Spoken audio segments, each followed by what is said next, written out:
زه دا نه ګڼم که هغه لرې که بري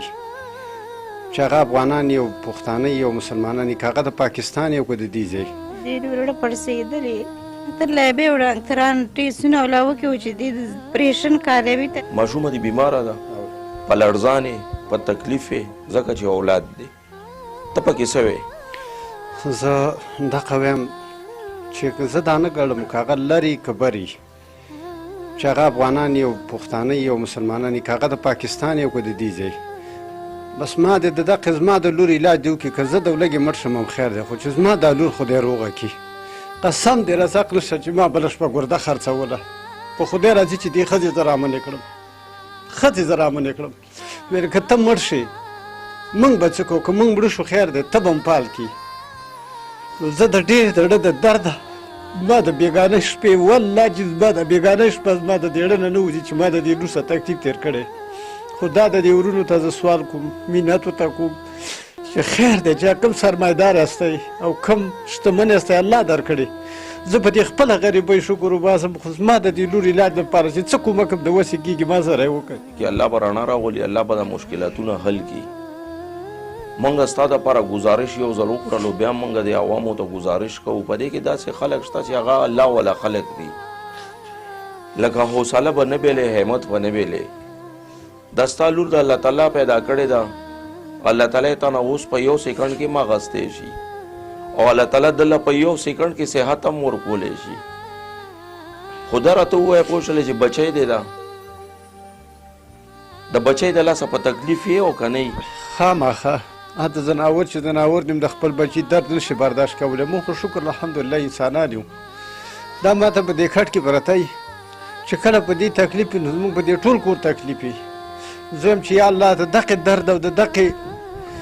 ماله وس او توفیق راکړي او صبر راله راکړي خدایه دا خو زوزات خو بچی که نه د بچي په غم د چا پېرزو دی چې بچي غم تېر کړي چې دا ته هسپتالونو ته بوځې د ده علاج یعنې شروع دی دا یو نیم کال کېږي چې دا زه هسپتال په هسپتال دمګری مې پرې نه خو د هسپتال لی بیم خو تر اوسه پورې د دې د علاج خبره سره دغومره څه ونه شو چې دا په خپلو خپو باندې ودرېږي دې له موږ روټۍ په قاشوغه ورکوو اوبه په قاشوغه ورکوو چې لږه را په سور کې شي بستره ورته راټوله کړو لکه ماشوم چې سړی تازه نه وی کېنی نو د دې سره بس موږ هم سلک ساعت تېري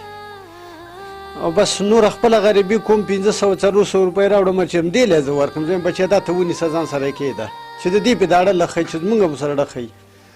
دا نن زما درېیمه ورځ ده چې زه د کوره وتی نه یم هم د دې په مشغلا کې یم لګیا یم چې د دې سره زه په غم اخته یم دا کله بې سوره شي کله څنګه شي کله څنګه شي او بس دغه د مسلمانانو نه دغه سوال کوم چې الله د رضا دپاره زما د دې لور ژوند د خدای او د ستاسو په لاس کې دی چې تاسو څه کومک وکړئ نو د دې ژوند به بچ شي کور کې چې تاسو کله ناست یې که نه ښځه او خاوند او ستاسو کور کې څنګه ماحول وي د جینۍ باره کې یا د جینۍ کله طبیعت کې برابر وي نو څه وایي تا ته بیا بس موږ ښځه میړه چې کینو د دې لږ شانتي وضعیت ښیي نو به دقه 2-3 خبرو راته ډېر سوال کوي چې کاکا لالا زه ورته ما چې کاشکې چې یا خدای غټ ورور راکړی وي یا خدای ډېرې پیسې درکړی وي چې زما علاج دې پې کړی وي او بس زه ورته یم چې بچیه دا د رب کارونه دي زما نه دي ته مې مشره لوري تا باندې خو دا خپل ځان هم قربانوم دا خو لا